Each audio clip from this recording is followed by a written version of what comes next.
Assalamualaikum warahmatullahi wabarakatuh. Halo, perkenalkan nama saya Alian Fatira dari kelas 11B. Jadi, di video ini saya ingin menjelaskan tentang peristiwa Rengas Dengklok dan peristiwa proklamasi kemerdekaan Indonesia. Baik, kita langsung saja masuk pada materi yang akan dibahas pada kali ini.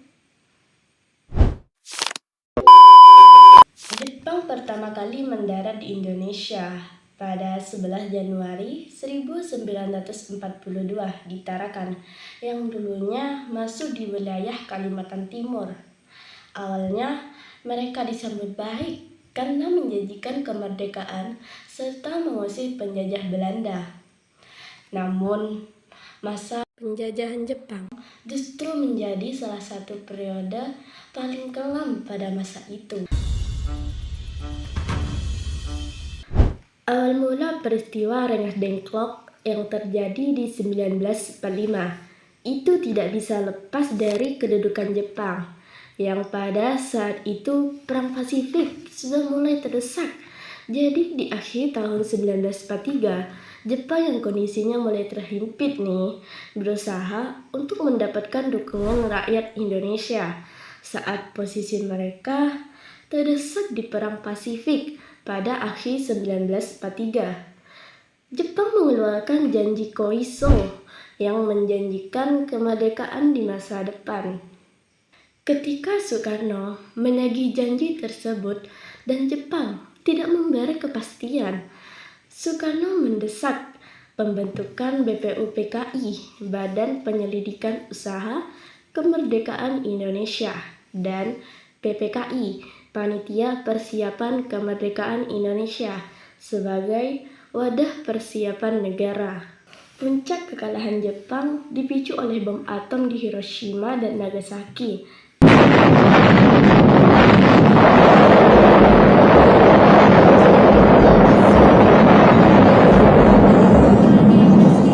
A great towering mushroom effect could be seen going higher and higher and reaching into the stratosphere.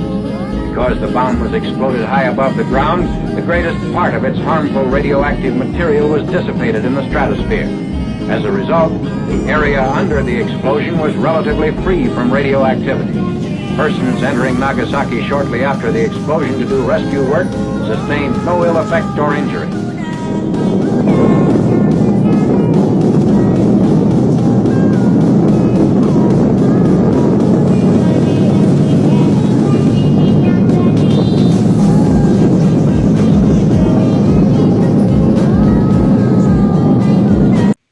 Hingga akhirnya Jepang menyerah tanpa syarat kepada sekutu pada 14 Agustus 1945. Meskipun radio BBC dilarang, golongan muda di Bandung berhasil mendengar berita ini.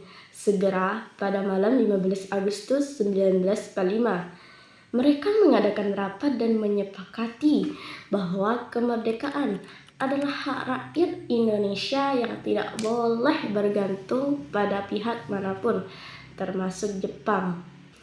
Pada malam 15 Agustus pukul 22.00, Wikana dan Darwis menemui Soekarno di Jalan Pegangsaan Timur nomor 56 untuk mendesak proklamasi pada 16 Agustus.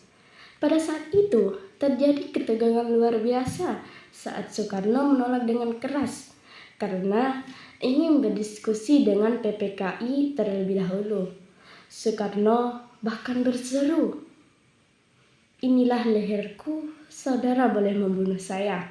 Karena sekarang juga saya tidak bisa melepas tanggung jawab saya sebagai ketua PPKI. Karena itu saya akan tanyakan kepada wakil-wakil PPKI besok." Karena gagal membujuk secara lisan dan khawatir Soekarno-Hatta dipengaruhi Jepang melalui PPKI, golongan muda bersama Sudarso Singgi membawa mereka ke Rengas Dengklok pada 16 Agustus pukul 3 dini hari. Operasi penculikan Soekarno dan Hatta dimulai. Awal mula mereka ditempatkan di sebuah gubuk tidak layak di pinggir sawah. Namun, atas usul Kiai Darip, mereka dipindahkan ke rumah seorang saudagar Tiongkok bernama Jao Kisong. Kenapa mereka memilih Rengas Dengklok? Karena Rengas Dengklok dipilih karena terpencil, aman, dan memiliki barak tentara peta. Tidak hanya Soekarno dan Hatta, istri Soekarno, Fatmawati, serta anak pertama mereka yang masih bayi, Guntus Soekarno Putra, juga turut dibawa dalam pengamanan ini. Ketegangan mereda setelah terjadi diskusi di Jakarta antara Ahmad Subarjo, golongan tua, dan Soekarno, golongan muda. Mereka sepakat proklamasi harus dilakukan di Jakarta tanpa campur tangan Jepang.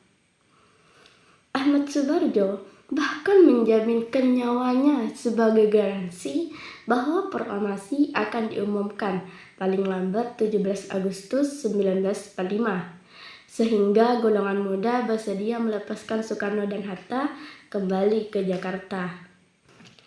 Penyusunan naskah dilakukan di rumah Laksamana Maeda, seorang perwira tinggi Angkatan Laut Jepang yang bersimpati, yang ditulis tangan oleh Soekarno berdasarkan ide Ahmad Subarjo dan Muhammad Hatta. Naskah diketik oleh Sayyidi Malik. Sempat ada usulan agar semua yang hadir ikut mendatangani, namun Soekarno dari golongan muda menolak keras. Ia mengusulkan agar hanya Soekarno dan Hatta yang mendatangani atas nama bangsa Indonesia. Awalnya, proklamasi direncanakan di lapangan Ikada yang sekarang menjadi tempat Monas. Namun, lokasi dipindahkan ke halaman rumah Soekarno di Jalan Pegangsaan Timur nomor 56. Keputusan ini diambil untuk menghindari bentrokan dengan tentara Jepang yang sudah berjaga ketat di lapangan Ikada. Tepat pada 17 Agustus 1945 pukul 10 pagi, Soekarno membacakan teks proklamasi dengan lantang didampingi Muhammad Hatta. Bendera merah putih yang dijahit tangan oleh Ibu Fatmawati dikibarkan pertama kali diiringi lagu Indonesia Raya. Kabar kemerdekaan ini lalu disebarkan ke seluruh Indonesia oleh seorang wartawan yang bernama B.M. Diah.